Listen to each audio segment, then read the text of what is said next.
Bin ഞാൻ എറണാകുളം ജില്ലയിലെ കാലടിയിൽ നിന്ന് വരുന്നു. ഞാൻ ഉടമ്പടി എടുത്തത് 2022 ജൂലൈ 4-നാണ്.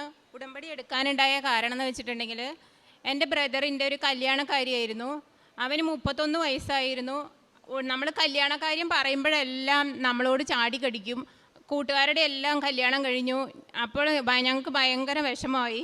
അപ്പോൾ ഇങ്ങനെ ഞാൻ 2018 മുതൽ കൃപാസനത്തെക്കുറിച്ച് യൂട്യൂബിൽ കണ്ട് അറിയുന്നതാണ്. ഞാൻ സൗദിയിൽ നേഴ്സായിട്ട് ജോലി ചെയ്യുകയാണ്.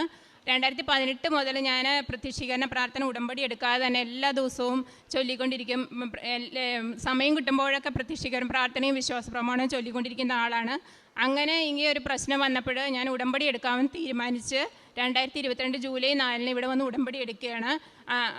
കല്യാണക്കാരി ഒന്നാമത്തെ നിയോഗമായിട്ട് വെച്ചു. രണ്ടാമത്തെ കാര്യം എന്ന് പറഞ്ഞിട്ടുണ്ടെങ്കിൽ ഞാൻ സൗദിയിൽ നേഴ്സാണ്. കൂട്ടുകാരെല്ലാവരും UK പോകുന്നു. അപ്പോൾ UK പോയി പഠിക്കാൻ OET ഒന്നും പഠിക്കാനായിട്ട് എനിക്കിനി വയ്യ. മടി കാരണം കൊണ്ട് ഞാൻ പഠിക്കുന്നില്ല എന്ന് വിചാരിച്ചു. അപ്പോൾ ഞാനിങ്ങനെ എല്ലാവരോടും ഫ്രണ്ട്സിനോടൊക്കെ ചോദിച്ചു, UK പോകുന്നതാണോ നല്ലത് അതെയോ സൗദിയാണോ നല്ലത്? അവർ പറഞ്ഞു UK വരണ്ട, സൗദി തന്നെയാണ് നല്ലത്. എന്നാലും സാലറി കുറച്ച് കുറവായതുകൊണ്ട് ഞാൻ മാതാവിനോട് ഇങ്ങനെ പ്രാർത്ഥിച്ചുകൊണ്ടിരുന്നു, മാതാവേ UK കിട്ടുന്ന ഒരു സാലറി, ആ സാലറിയിൽ എനിക്ക് സൗദി ലൈസൻസ് ഈ പ്രോമെട്രിക് എക്സാം വെച്ച് എനിക്ക് കിട്ടണം എന്ന് പ്രാർത്ഥിച്ചുകൊണ്ടിരുന്നു. മൂന്നാമത്തെ ഒരു നിയോഗം എന്ന് പറഞ്ഞാൽ ഞങ്ങൾക്ക് വീടോ സ്ഥലമോ ഒന്നുമില്ല. ഞങ്ങൾക്ക് ഭാഗ ഉടമ്പടി ചെയ്തിട്ടുമില്ല. അപ്പോൾ വീട് വെക്കാനുള്ള ഒരു കൃപ തരണമെന്ന ഓർത്താണ് ഞാൻ മൂന്നാമത്തെ ഉടമ്പടി വെച്ചത്. നാലാമത്തെ ഉടമ്പടി വെച്ചതെന്ന് പറഞ്ഞാൽ അത് നാലാമതായിപ്പോയതിൽ എനിക്ക് ഭയങ്കര വിഷമമുണ്ട്. പരിശുദ്ധാത്മാവിന് പറ്റിയ ഒരു വാസസ്ഥലമായി എന്നെ ഒരുക്കുക എന്നുള്ളത്. കാരണം ഞാൻ കുറച്ച് ദേഷ്യപ്പെടും, പിന്നെ കുറച്ച് അഹങ്കാരം എന്ന് പറഞ്ഞാൽ എന്നാലെല്ലാം നടക്കും എന്നുള്ളൊരു ധൈര്യം എനിക്കുണ്ടായിരുന്നു. ആ ധൈര്യം എപ്പോഴാണോ ചോർന്നു പോയത് അപ്പോഴാണ് ഞാനിവിടെ ഉടമ്പടി എടുക്കാനായിട്ട് തീരുമാനിച്ചത്. അങ്ങനെ ഉടമ്പടി എടുത്തു. ഞാൻ ജൂലൈയിൽ ഉടമ്പടി എടുത്തു. ഓഗസ്റ്റിൽ ഞാൻ സൗദിക്ക് ജോലിക്ക് പോയി. ഓഗസ്റ്റിൽ എൻ്റെ ബ്രദർ സെൻട്രൽ ഗവൺമെൻറ്റിൽ എയർപോർട്ടിൽ ജോലിയാണ് CSF വിങ്ങിൽ. അപ്പോൾ അവൻ തിരിച്ചു വന്നു. അപ്പം ഞാൻ ഓർത്തു ഉടമ്പടി എടുത്തതല്ലേ, എന്നാൽ കല്യാണം നടക്കുമായിരിക്കും, കാര്യങ്ങളൊക്കെ ഈസി ആയിട്ട് നടക്കുമെന്ന് ഓർത്തു. അവൻ ഓഗസ്റ്റിൽ വന്നു. നമ്മൾ കാണുന്ന പെണ്ണുങ്ങളെല്ലാം നമ്മളെ ഏകദേശം ഇഷ്ടമാണെന്ന് പറയും, അല്ലെങ്കിൽ എന്തെങ്കിലും തടസ്സങ്ങളുണ്ടെങ്കിലും തിരിച്ച് നമ്മൾ കണ്ടിട്ട് നമുക്ക് ഇവൻ പറയുന്നത് വേണ്ട, ഇഷ്ടമായില്ല എന്ന് തന്നെയാണ്. അങ്ങനെ പോയി. ഓഗസ്റ്റ് പോയി. സെപ്റ്റംബറിൽ എനിക്കിതുപോലെ തന്നെ ഞാൻ അവിടെ ഒരു ആറംഗോ എന്ന് പറയുന്ന ജോൺ ഹോപ്കിൻസ് എന്ന് പറയുന്ന ഒരു അമേരിക്കൻ ഹോസ്പിറ്റലിലേക്ക് ഞാൻ അപ്ലൈ ചെയ്തിട്ട് 2 വർഷമായിരുന്നു അപ്ലൈ ചെയ്തിട്ട്. അപ്പം ഞാൻ അതിന് ഇൻ്റർവ്യൂവിന് പോയി. ഞാൻ മനസ്സിലിങ്ങനെ ഓർത്തു ഉടമ്പടി എടുത്തതല്ലേ, കിട്ടുമായിരിക്കും. അതും എനിക്ക് കിട്ടിയില്ല. ഒരു നിയോഗങ്ങളും നടക്കുന്നില്ല. അപ്പോഴാണ് ഞാനൊരു കാര്യം ഓർത്തത്. ഞാനാണെങ്കിൽ മാതാവിൻ്റെ കാശ് രൂപം എന്ന് പറഞ്ഞാൽ ഉടമ്പടി കാശ് രൂപം എന്ന് പറഞ്ഞാൽ ഞാൻ കയ്യിൽ കൊണ്ടുപോകും. എനിക്ക് പേടിയാണ്. ദൈവമേ എവിടെയെങ്കിലും ഡ്യൂട്ടി ചെയ്യുന്നിടയ്ക്ക് പോയാൽ പിന്നെ എനിക്ക് മാതാവിനെ നഷ്ടപ്പെട്ടു പോകുമല്ലോ എന്ന് ഓർത്ത് ഞാൻ കൊണ്ടുപോകാറില്ല. അപ്പം ഞാൻ മാതാവിനെ എടുത്ത് എൻ്റെ എല്ലാ ദിവസവും ഡ്യൂട്ടിക്ക് പോകുമ്പോൾ ഞാൻ എൻ്റെ പോക്കറ്റിൽ ഇട്ടുകൊണ്ട് പോകാൻ തുടങ്ങി. അപ്പോഴാണ് വേറൊരു സംഭവം ഉണ്ടായത്. ഉടമ്പടി എടുത്തെല്ലാം ഈസി ആകുമെന്ന് വിചാരിച്ച എനിക്ക് ഹോസ്പിറ്റലിൽ നിന്ന് കുറേയേറെ പരിഹാസ്യങ്ങൾ എന്ന് പറഞ്ഞാൽ അവിടെ ഞാൻ 8 വർഷമായിട്ട് ജോലി ചെയ്യുന്നു. ഏറ്റവും നല്ല സ്റ്റാഫായിട്ട് എല്ലാ കൊല്ലവും എന്നെ അവാർഡ് തരും. എന്നെ എല്ലാവരും അപ്രീഷിയേറ്റ് അങ്ങനെ നടക്കുന്ന ഒരു ദിവസം അവിടെ സ്റ്റാഫിൻ്റെ ഷോർട്ടേജാണ്. ഭയങ്കര ഷോർട്ടേജാണ്. അപ്പോൾ ഞാൻ ഗൈനിക് ഡിപ്പാർട്ട്മെൻറ്റിലാണ് ജോലി ചെയ്യുന്നത്. ഞാനപ്പോൾ മെഡിക്കൽ ഡയറക്ടറിൻ്റെ അടുത്ത് ചെന്ന് പറഞ്ഞു, ഒരു സ്റ്റാഫിനെയും കൂടെ വേണം. എല്ലാ സ്റ്റാഫിൻ്റെയും ജോലി നമുക്ക് ഒരാൾക്ക് തന്നെ ചെയ്യാൻ പറ്റില്ല. ഇത് കേട്ടപാടെ മെഡിക്കൽ ഡയറക്ടറിൻ്റെ അടുത്ത് പിറ്റേ ദിവസം സന്തോഷത്തോടെ ഡ്യൂട്ടിക്ക് ഒരു സ്റ്റാഫിനെ കിട്ടുമെന്ന് ഡ്യൂട്ടിക്ക് പോയ ഞാൻ അറിയുന്നത് എൻ്റെ പേരിൽ വലിയൊരു ലെറ്റർ മെഡിക്കൽ ഡയറക്ടറും മാനേജ്മെൻറ്റും ചേർന്ന് ഞാൻ അവിടെ തുടരാൻ യോഗ്യതയില്ല.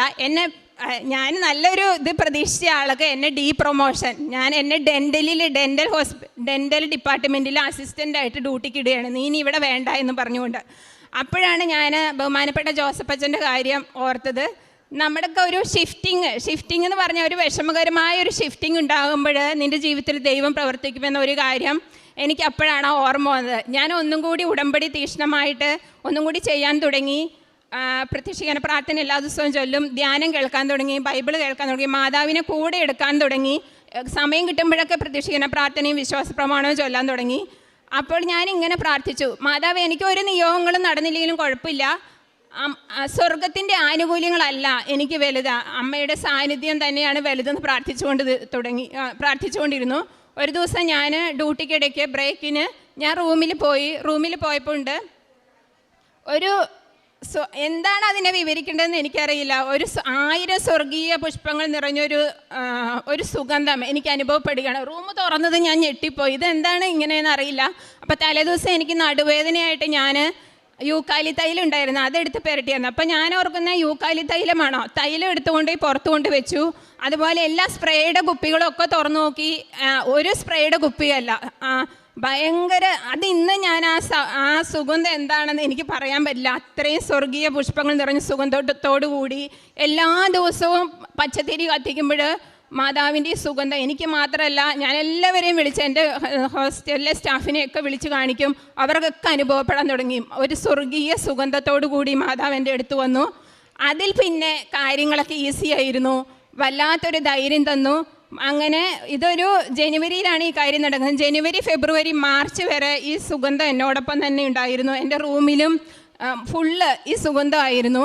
മാർച്ച് ഒരു 12 ആയപ്പം എൻ്റെ മനസ്സിലിങ്ങനെ മാതാവ് പറഞ്ഞു, നീ ബ്രദറിൻ്റെ ഫോട്ടോ എടുത്തിട്ട് അതിൽ വിശുദ്ധ തൈലം തേച്ച് 7 ദിവസം പ്രാർത്ഥിക്കുക, 7ാമത്തെ ദിവസം വിശ്വാസ പ്രമാണം ചൊല്ലി പ്രാർത്ഥിക്കുക, 7ാമത്തെ ദിവസം കല്യാണം ഉറച്ചിരിക്കുന്നത് എൻ്റെ മനസ്സിലിങ്ങനെ തോന്നുകയാണ്. ഞാൻ 12-ാം തീയതി തൊട്ട് പ്രാർത്ഥിച്ചുകൊണ്ടിരുന്നു. 15-ാം തീയതി എങ്ങനെയോ ബ്രദർ സഡൻ ആയിട്ട് ലീവിന് വന്നു. 17-ാം തീയതി ഞങ്ങളൊരു പെൺകുട്ടിയെ പോയി കണ്ടു. ദൈവകൃപയാൽ അവനത് ഇഷ്ടമായി. 19-ാം തീയതി കല്യാണം ഉറച്ചു. കറക്റ്റ് 7 ദിവസം കൊണ്ട് കല്യാണം ഉറച്ചു. അതുപോലെ തന്നെ ആ കല്യാണം ഭംഗിയായിട്ട്, കാനായിലെ കല്യാണം എന്ന് പറയുന്നത് പറഞ്ഞു കേട്ടിട്ടേ ഉള്ളൂ, അത് ഞങ്ങളുടെ ജീവിതത്തിൽ സംഭവിച്ചു. വെക്കേഷൻ ടൈമായിരുന്നതുകൊണ്ട് ഞങ്ങൾ 500 പേരാണ് വെച്ചത്. എന്നാലും 100 പേരുടെ കൂടുതൽ സദ്യ ഞങ്ങൾ പറഞ്ഞിരുന്നു സാധനങ്ങളൊക്കെ. പക്ഷേ 600 അല്ല 700 പേരും അത് കഴിച്ചു. കാനായിലെ കല്യാണം പോലെ അത് നടന്നു.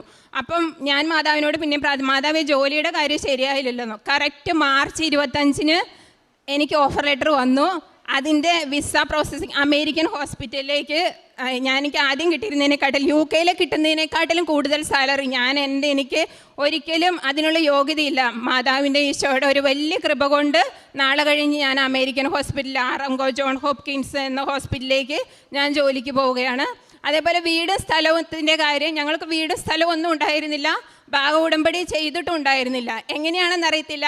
ആകെ 16 സെൻറ്റ് സ്ഥലമാണുള്ളത്. അതിലൊരു വീട് നീളത്തിൽ കിടക്കുന്നു, ഒരു വീട് കുറുകെ കിടക്കുന്നു. ബാക്കി 3 ചേട്ടനനിയന്മാരാണ്. ഇവർക്ക് ഇങ്ങനെ 2 വീടുണ്ട്.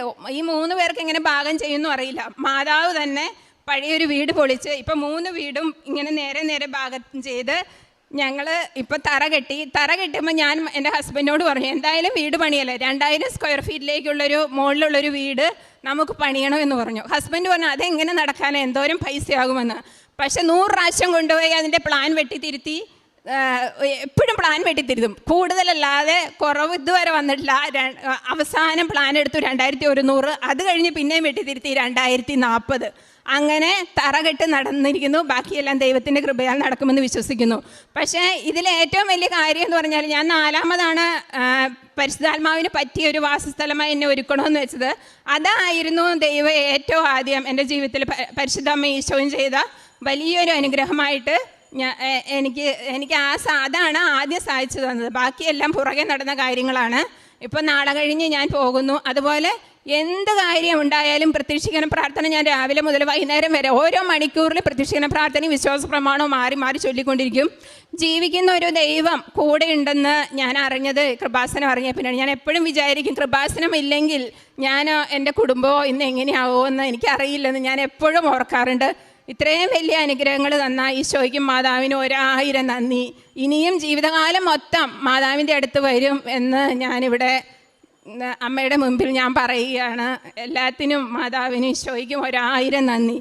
സാക്ഷ്യം വളരെ വ്യക്തമായിട്ട് തന്നെ ഈ സഹോദരി പറഞ്ഞിട്ടുണ്ട്. ഇപ്പം നിങ്ങൾ ഈ സാക്ഷ്യം കേൾക്കുന്നവർക്കാണ് ഞാൻ ഈ പറയുന്ന കാര്യങ്ങൾ കുറച്ചും കൂടെ വ്യക്തമാണ്. ഇവിടെ സാക്ഷ്യം പറയുന്ന ചിലരുടെ അനുഭവങ്ങൾ ഈ സഹോദരി പറഞ്ഞ കണക്കാണ്. ഉടമ്പടി എടുത്തതിൻ്റെ പിറ്റേ ദിവസം തന്നെ കാര്യങ്ങളൊക്കെ ക്രമപ്പെടുന്നതിന് പകരം കൂടുതൽ ചിലരത് വളരെ വ്യക്തമായിട്ട്, ചെറുപ്പക്കാരൊക്കെ സാക്ഷ്യം പറയുമ്പോൾ അത് പറയും ഭയങ്കര പണിയായിട്ടാണ് ഉടമ്പടി വന്നതെന്ന് പറയും. അപ്പോൾ ജീവിതത്തിൽ പക്ഷെ അതിന് ഉള്ള ക്ലാരിറ്റി അവർക്ക് കിട്ടണുണ്ട്. അത് ചിലർ അവിടെ വെച്ച് തന്നെ പരിപാടിയൊക്കെ നിർത്തും. പക്ഷേ പിന്നീടുള്ള ക്ലാരിറ്റി കിട്ടുന്നത് അച്ഛൻ്റെ ക്ലാസ്സിൽ നിന്നാണെന്നുള്ളതാണ്.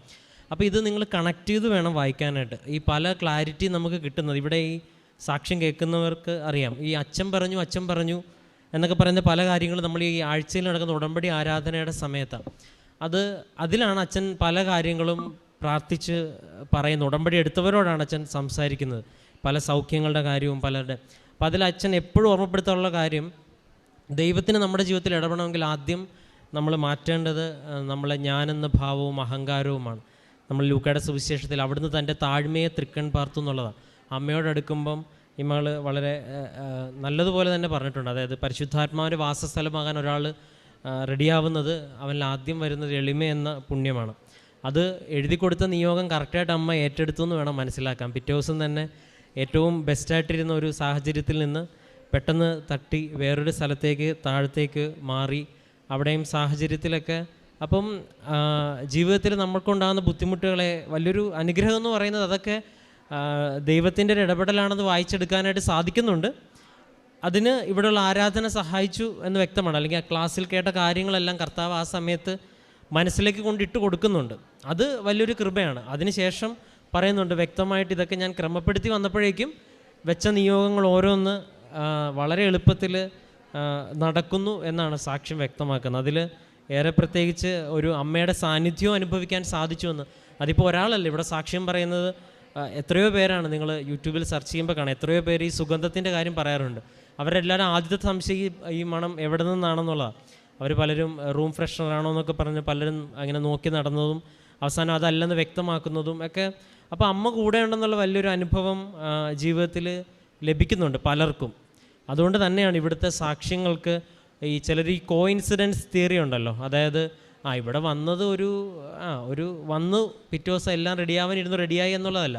ഇതിലൊക്കെ അമ്മ വ്യക്തമായിട്ടൊരു മുദ്ര പതിപ്പിച്ചിട്ടാണ് മിക്ക സാക്ഷ്യങ്ങളിലും പോകുന്നത്. ഏറെ പ്രത്യേകിച്ച് ഈ മകളുടെ സാക്ഷ്യം വളരെ വ്യക്തമായിട്ട് പറഞ്ഞത് എന്താണോ, അങ്ങോട്ട് പോകേണ്ട, ഇവിടെ ഒരു ജോലി മതി, അപ്പോൾ അത് എനിക്ക് അർഹതയില്ല അല്ലെങ്കിൽ എനിക്ക് ലഭിക്കാൻ സാധ്യതയില്ലാത്തൊരു ജോലിയാണെന്നാണ് ഈ സാക്ഷ്യത്തിൽ നിന്ന് പറയണത്.